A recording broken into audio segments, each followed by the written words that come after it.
sangat tempat macam ni. Kat sini dah mula-mula Mia kenal Mak Anda. Kesian Mak Anda. Masa tu sakit dia teruk.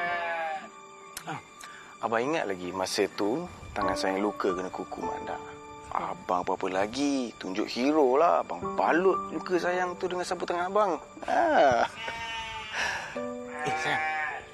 Saya simpan lagi tak sapu tangan tu? Agak-agak lah kalau abang nak romantik pun.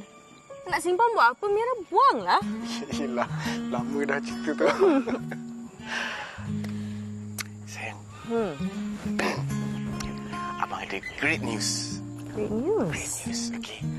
Abang nak cerita dengan saya ni.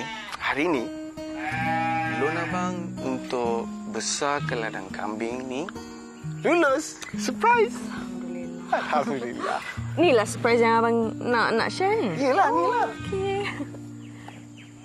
Sayang.